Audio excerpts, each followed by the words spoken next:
ಈ hedge fund manager Covid crash ನ predict ಮಾಡಿ ಬಿಲಿಯನ್ಸ್ ಆಫ್ ಡಾಲರ್ಸ್ ನ ಅರ್ನ್ ಮಾಡಿದ್ರು.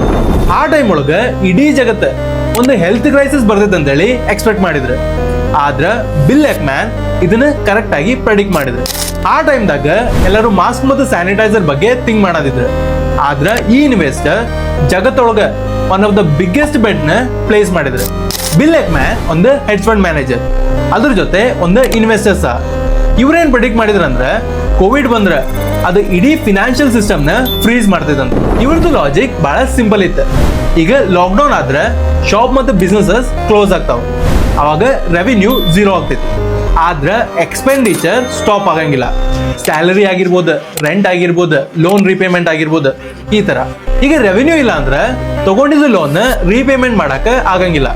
ಇದಕ್ಕ ಡಿಫಾಲ್ಟ್ ಅಂತೇಳಿ ಕರೀತಾರೆ. ಇದನ್ನ ಕ್ಯಾಪಿಟಲೈಸ್ ಮಾಡಕ ಇವ್ರ ಕ್ರೆಡಿಟ್ ಡಿಫಾಲ್ಟ್ ಸ್ವಾಪ್ ನ ಯೂಸ್ ಮಾಡಿದ್ರು. ಅಂದ್ರೆ ಕಂಪನಿ ತಗೊಂಡಿರೋ ಲೋನ್ ಮೇಲೆ ಇವ್ರ ಇನ್ಸೂರೆನ್ಸ್ ನ ಬೈ ಮಾಡಿದ್ರೆ.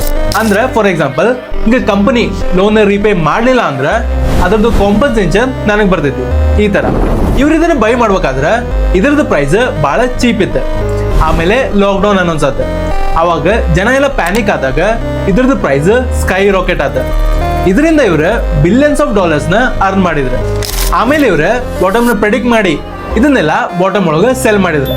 ಆಮೇಲೆ ಈ ದುಡ್ಡಿಂದ ಸ್ಟಾಕ್ ಒಳಗೆ ಇನ್ವೆಸ್ಟ್ ಮಾಡಿದ್ರು. ಸ್ಟಾಕ್ ಪ್ರೈಸ್ ಇನ್ಕ್ರೀಸ್ ಆದಾಗ ಅದರಿಂದನೂ ಇವ್ರು ಹ್ಯೂಜ್ ಪ್ರಾಫಿಟ್ ನ ಅರ್ನ್ ಮಾಡಿದ್ರು. ಬಿಲ್ ಎಕ್ಮ್ಯಾನ್ ಎಲ್ಲರಿಗೂ ಒಂದ್ ವಿಷಯ ಕಲ್ಸಿದ್ರು, ದುಡ್ಡು ಮಾಡಕ ಪ್ಯಾನಿಕ್ ಆಗಬಾರ್ದು, ಪ್ಯಾನಿಕ್ ನ ಅನಲೈಸ್ ಮಾಡೋದ್ರಿಂದ ದುಡ್ಡು ಮಾಡ್ಬೋದಂತ. ಈ ವಿಡಿಯೋನ ನಿಮ್ಮ ಎಲ್ಲ ಇನ್ವೆಸ್ಟರ್ ಫ್ರೆಂಡ್ಸ್ಗೂ ಶೇರ್ ಮಾಡಿ.